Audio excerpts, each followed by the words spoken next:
A consultative meeting of all stakeholders, including mass-based civil societies, church organizations, tribal hosts, political parties and NGOs was held in the State Banquet Hall on 9th March 2022 on the invitation of the State Government of Nagaland.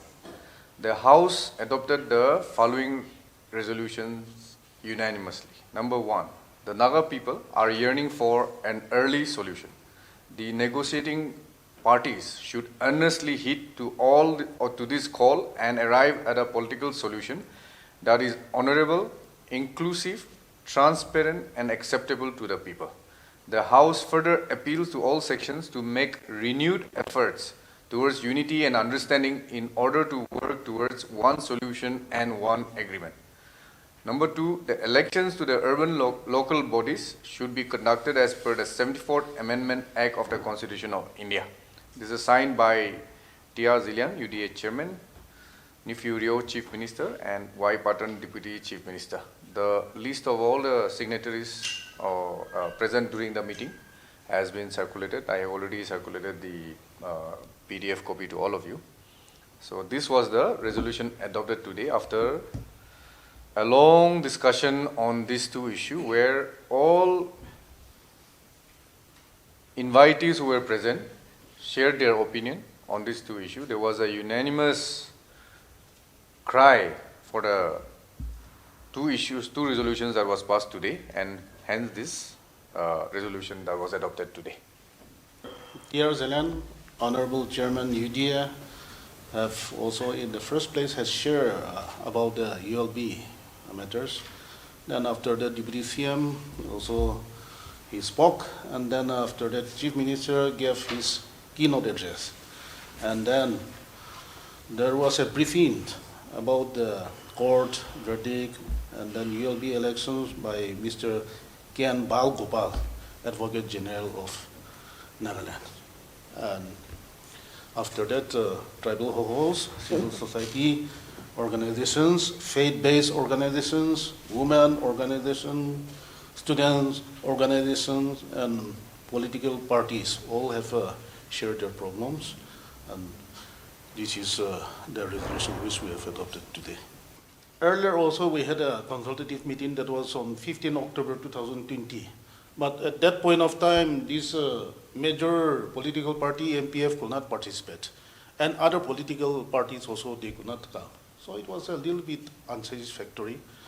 So that is why this time, after this oppositionless government coming to be, this is the first time that we are having a consultative meeting with all these organizations. And this time, everything is positive, and then everyone they have become consensus. Now with the election year starting, next February, March, we will surely be having the elections. So can we take it the stand that this is a step towards solution no elections? No, this is why. Earlier days, on the eve of election, civil societies and others, they used to come out like that. But I think whatever it may be, I think for us it is better to take a step early. Now tomorrow, Honorable Chief Minister, then Deputy Chief Minister, and then UDA Chairman, they are going to Delhi to meet the Union Ministers, especially Union Home Minister, Amit Shah. They are leaving for Delhi tomorrow. For us, we know that we are a facilitator, but we are serious about that because for how long we will continue. So only on the eve of election, if there is no solution, no election, then it will be too late. It's time for us to discuss, so that whether people want early solution or not. And then now people want early solution. Everybody has agreed that we need early solution. So I think everyone is involved, and now, on the part of the civil society organization and others, it is up to them. When they can organize any kind of meetings, and for that sometimes they can invite us also. We can also speak in the platform also. But I think it is time for us all to put our efforts so that solution comes early. The time given to us in the Supreme Court order, if you have read it, is that within 6 weeks we have to conduct the elections. And following the order of the Supreme Court, the state government has already had several meetings. We had a cabinet meeting first, and this consultative meeting was held because, if you remember, the ULB could not be conducted in the past because of protests from civil societies. So consultation was held and necessary to comply with the order of the Supreme Court. If we don't have consultation, and if we go ahead with election and the civil societies don't participate, if the citizens don't participate, that will be another issue. So when responding to the Supreme Court, we have to be prepared with all these processes. One is consulting, second, government's decision. As you already know, government will always comply with any court's decision, because it is a directive that we receive. So this is already one part of the process in which we are responding to the Supreme Court. And you would see the resolution today, which is very positive, that as per the, if you know the 74th Amendment Act, which pertains to municipal elections. So this is in compliance. And this is because our government believes in taking every section of the society along with us on all decisions that we make and take. So this is one of the reasons why we had this consultation. We don't have meaningless consultation. We have consultations for very specific reason, very specific agenda, and that is to serve the people of our state. And this is one meeting we had today to discuss two very pertinent issues that in the past also we have had such kind of consultation. The government of Nagaland has been from the day one as facilitator trying to facilitate and in the process of facilitation meet with various stakeholders so that we also are able to appeal to all negotiating parties. And if you look at the resolution number 1, it is very amply clear that we want them to heed to our call for, in bold letters we are writing, early solution. So this is a very significant consultative meeting today.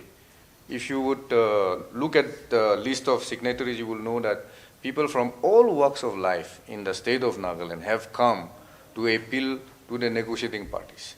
Whatever is being negotiated is outside the purview of the state government of Nagaland, in the sense that we as facilitator have limited role, and we are playing that role very proactively till date.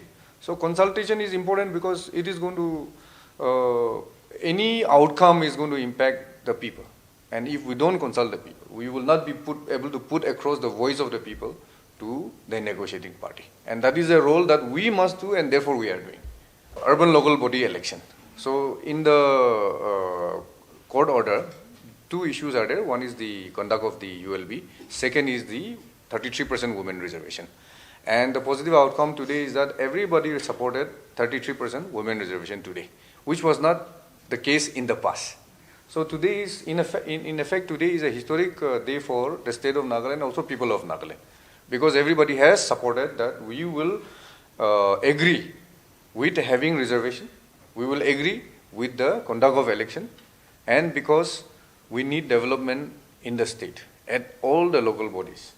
So this is a common, combined and united outcry of the people today. So this consultation is not the first consultation on ULB. If you remember, we had a consultation last year as well. And in the last consultation, there was no conclusion. But after further explaining the position by not only the Chief Minister, the UDA Chairman, Deputy CM, but also by the Advocate General of Nagaland, there was a collective understanding that this is acceptable to us. And therefore, if you look at the representatives who came, there was a consensus that we should have this urban local body election.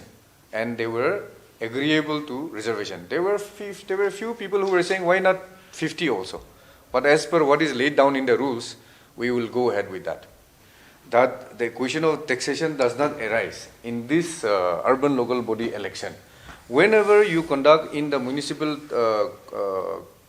municipal election or the town council election, this taxation, whether it is for your the toll tax or for tax garnered to maintain your towns is dependent on the town council member.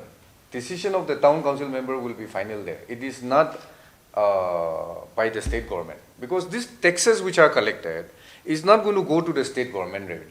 It's going to the municipal council or the town council for them to administer issues of waste management, issues of your service delivery in the town. So this was clearly explained, and it took some time for our people to understand that. Once they understood it, today, with that understanding, they have actually agreed to this resolution. So there is a confusion, even if a journalist is also confused on this. Oh, because earlier people were protesting based on this. Yeah, that fact you are right. They were protesting because there was no clarity which was made to them. So today, proper clarification was made. But all seldom. Yeah. So there were some reservation on this issue which was raised. So in the discussion, it was not a protest, it was not against the resolution, but there were issues like this which were raised. So our Chief Minister explained clearly to the participants today that this municipal act does not permit state government to collect tax. It is the town council who will collect tax for the maintenance and upkeep of their town. That money is not going to the state.